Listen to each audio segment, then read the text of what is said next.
Hello, friends. I've been asked by several people, what are your favorite books on martial arts? Now, these are general books that I've read over the years that have influenced my own training and my teaching style, but they're not necessarily for ninjutsu, so to speak. They're more of a broad, hey, we practice martial arts, we practice kenjutsu, whatever it might be, judo, aikido, but we want to get into some more deep teachings of the history of martial arts. So this is my particular list of my favorite 6 or 7, but yours will be different. Feel free to leave in the comments section your favorite list or top books that I probably didn't include here. Some of these are well known and some are not so well known, so take this with what it is. I prefer reading in the old-fashioned style. I don't like ebooks. I like to order my books and smell the ink and feel the weight and to read from paper pages, because that's what I grew up with. I'm old now, and back then when I started in 1979, that's all we had was books. We didn't have computers or anything like that. We didn't have ebooks or Amazon, so you had to go to the library and find these and research.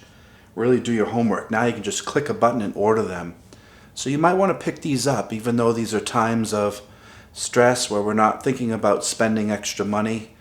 These are good to ask for gifts or for holidays, birthdays, whatever they might be. So maybe in your training you have the bug where you want to start to learn history.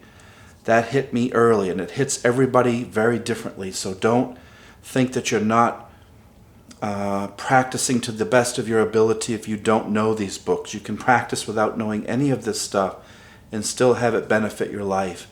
But at some point the bug will hit where you'll want to know history. You'll want to become a bit more of a scholar of martial arts. And I think that all of us should strive to be that by a certain age. We don't want to know martial arts but know nothing about the history. And then when you're at a party or someone's talking to you, they ask you a question, you have no idea what they're talking about because you haven't done any mind training. You've only done the physical, which is just a certain, perhaps 2/3 of the martial arts. The other third is mind training. It's reading. It's art. It's using your mind with warriorship to have a balanced yin-yo, yin-yang type of life.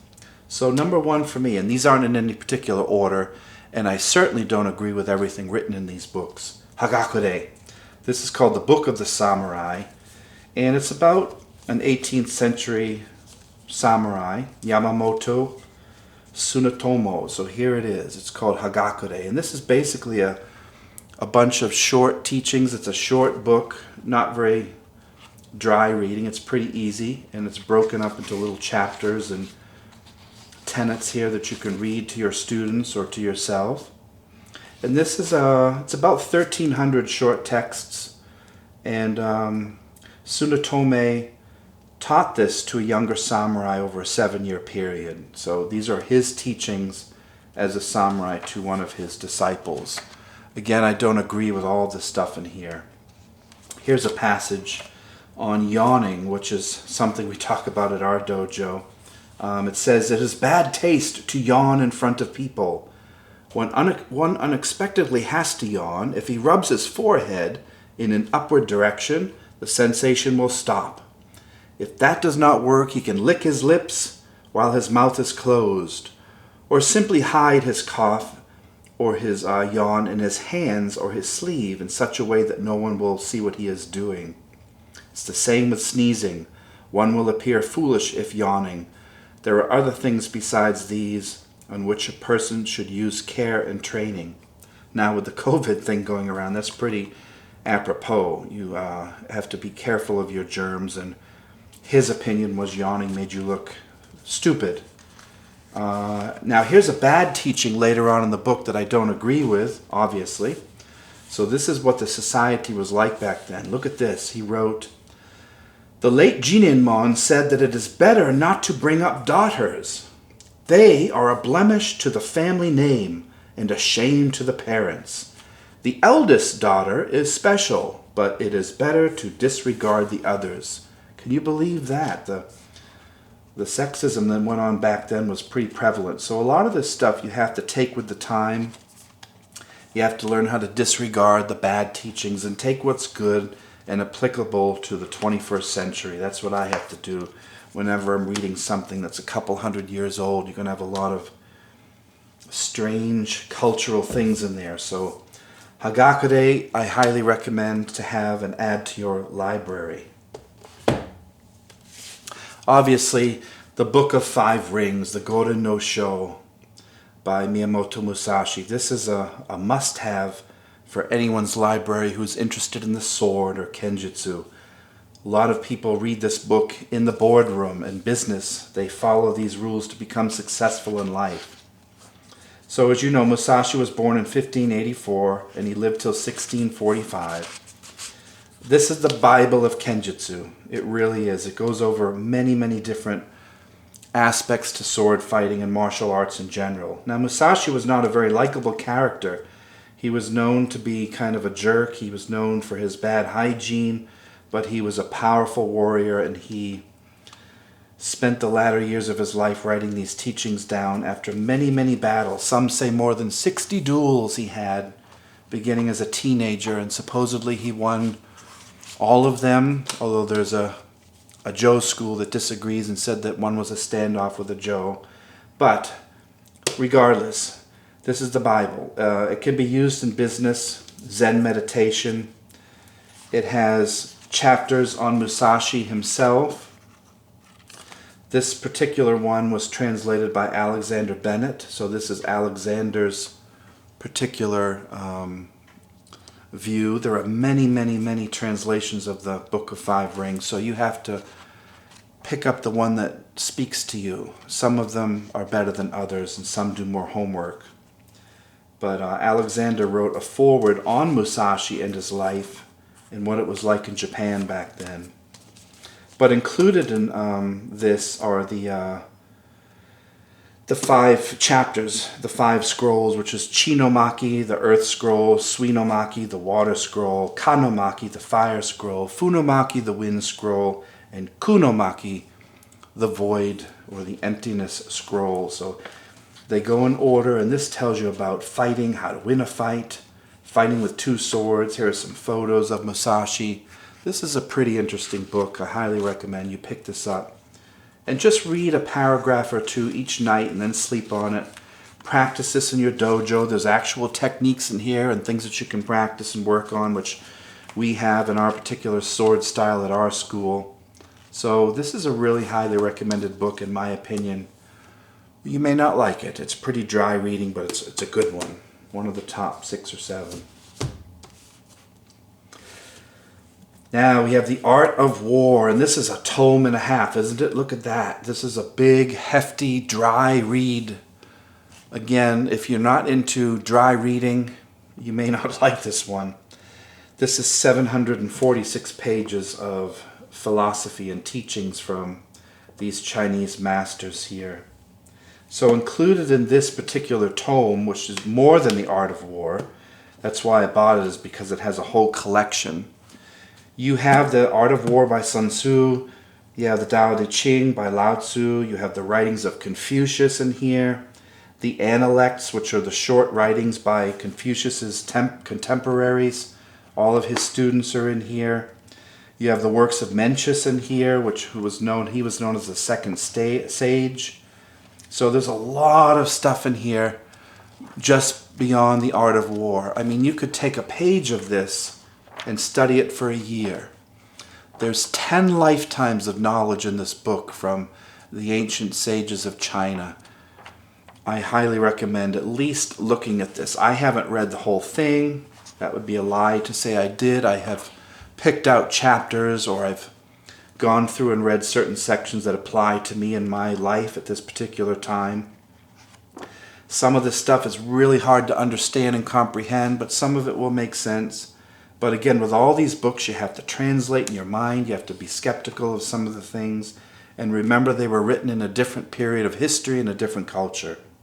But if you like Mencius or the Tao Te Ching or The Art of War, tactics, military tactics, you'll like this book. There's a lot of stuff in here on how to fight battles and things. Pretty interesting read. Very, very, very, very dry reading, but hey, some people like that. I do. Art of War and Other Classics of Eastern thought, okay? This is an interesting read, which was recommended by one of my teachers, Arno Kuzurg. This is called Heavenly Warriors, and this is the evolution of Japan's military. So if you're interested in Japanese culture, this is called Heavenly Warriors. It was written in 1992 by William Wayne Ferris. Now this book goes over the history of Japan for many, many centuries. It's the evolutionary study of samurai, okay? And it's Japanese pre-industrial society. This is all about the Japanese society, samurai, and how it applied, how it kind of came from China and worked its way into Japan, the rise of the shogun and the military. So this is the history from 500 BCE to 1300 CE. Lots of history in here, lots of really ancient stuff. But to know modern martial arts, we need to know about the history. We need to know where the stuff came from and why certain things are the way they are. So in this, you'll find chapters on military technology, military command, the evolution from China, the wars in northeast Japan. That's a whole other part of history that we should know something about. Warriors and their land connections and fiefs and how they used taxes and rice and all of this stuff. It also goes into the politics of Japan. It goes into Japanese feudalism. It goes into warriors' income. And it even includes a Japanese kanji glossary in the back as well as maps. So if you're into kanji, in the back it goes over words and what they mean, and the kanji for them as well. You don't often see that, a glossary of kanji and the terms, so you can kind of see how they wrote stuff. This is a really masterful scholarly work by William Wayne Ferris. I highly recommend this. It goes over land, population, diseases, things that, again, now that we're hitting again with this COVID-19, hey, you think we have it bad, you should have seen the diseases they had back then that would wipe out millions of people. So Heavenly Warriors, I highly recommend that book to those of you who like heavy reading. Something more light, more easy. This is a paperback version. This is called The Truth of the Ancient Ways. And this is a biography of the swordsman Yamaoka Tesshu. And he was another famous swordsman. This one was written in, I think, 2012. Let's see. It was written by Anatoly Anshin. So you can find that probably on Amazon. This is a good book. It's an easier read. And it goes into like warrior culture, goes into military arts. It goes into good and evil and swordsmanship. Talks about the Tokugawa era through the eyes of Tesshu. It, of course, talks about swordsmanship in the Edo period, the different types of sword schools and their practicality in that culture. Tesshu was known for his art and his calligraphy. So those of you out there who like to balance art with martial arts, if you're a writer, you're a painter, a poet, you will like this book because it has a lot of calligraphy in here from this particular samurai and what his art meant to him. And those of you into the different Eastern philosophies and religion, there's a lot of Zen study in here. There's Yamaoka's study of Ito Shoden Mutoryu, which is an interesting sword style. All kinds of stuff. It even talks about Tesshu's surrender at Edo Castle, where he was actually taken at Edo Castle, but it was a bloodless takeover. It's a very interesting story about a samurai. And he was very, very famous, probably second or third to Musashi. So The Truth of the Ancient Ways is a critical biography of the swordsman Yamaoka Tesshu. That's a good read for those of you out there who like the samurai culture of that particular time.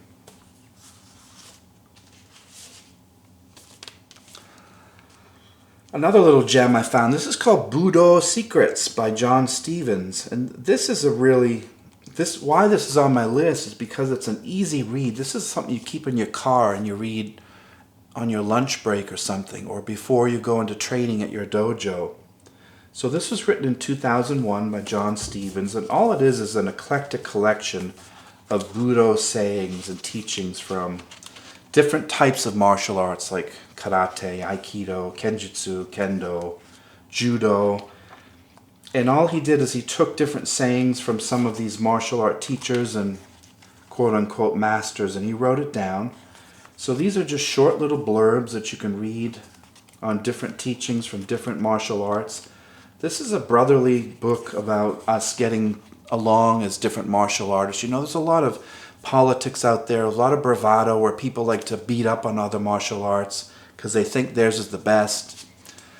And this guy's saying, no, there's wisdom in all martial arts, in all teachings. You have to be open-minded. So this is a really good book. It has sayings by Musashi, Yagyu Renya, Tesshu, of course, Gichin Funakoshi, who is the karate, Ueshiba Morihei of aikido, Kyuzo Mifune of judo, all these different guys who wrote down their sayings before their death on Budo and what it means. Here you can see the kanji for shin of heart here. This is very cool just to see what these guys thought. These were the guys that we try to be like. These are the guys that we try to, or women as well, that we try to train to be. These are the sages of our time, the last 100 years. So it's important for us to know what they said, because we are going to encounter these on our own journey. And we're going to read this one day and it's not going to make any sense. And then 10 years later, if you don't quit and you continue to train, it's going to go off like a light bulb. Budo Secrets. They're really not secrets. They're just observations of those who stuck to the path and never quit. The way, the do, they never stopped. So you can't get the secrets if you don't stick with something. That's why I'm always telling people, stick with it, don't quit. You're not going to be good at anything. You can't become a Yoda unless you stick with the Force, right? So this is a good book. I highly recommend Budo Secrets. And last but not least, in my opinion, we should know the basics of philosophy. So here is a basics of philosophy book. There are several versions of this. This is my version. This was written in 1992 by Nigel Warburton. Nigel Warburton. This is the 4th edition. Pretty popular book. In my opinion, you need to know something about philosophy if you're going to be a serious martial artist or scholar of any kind. You need to know philosophy because this is a huge part of Budo. You can't just be punching and kicking and tapping people out all your life and expect your life to be balanced. We have to learn from those and stand on the shoulders of giants. And studying philosophy is a way to get that ladder out and take that first step. So we can't be ignorant to philosophy, in my opinion. So this book goes over the history of philosophy, why we should study it or why we do study it. It goes over religion and philosophy. Is there a non-overlapping magisteria? It goes over ethics teachings, morality, politics and society, skepticism. There's a chapter on logic, the scientific method. Goes over meta-ethics and naturalism, what these things mean, the definitions. Goes over philosophy of mind. It goes over dualism and even art. At the end there's a section on art. So start to read something on philosophy and allow our minds to open up a bit more, which will make our martial art training even better. And we'll learn how to be skeptical in our training, and we'll learn how the mind works and how we can apply it better to our physical martial art training. So we have here my top 7. 1, 2, 3, 4, 5, 6, 7. There are others that I could add to this list, specifically on ninjutsu or Budo, or the martial art that I chose to study over the past 40 years. But these should be on, not should, these might be on everybody's shelf that studies martial arts. And don't just have them, actually read them, go in, force yourself to be self-disciplined enough to go in and read a chapter here and there and sit and study, sleep on it, meditate on it, and then bring it into your physical training. There's so much here, enough for 10 lifetimes. Okay, everyone, again, in the section below, if you want, leave me your favorite books, and I might have them on my shelf, or I might want to pick one up because of your recommendation. But until then, keep reading. If we can't get to the dojo and train physically right now, we need to work on the other half, which is the mental side. We should be doing something so that we're always training almost 24/7. Till next time, my friends, have a great day and enjoy your reading.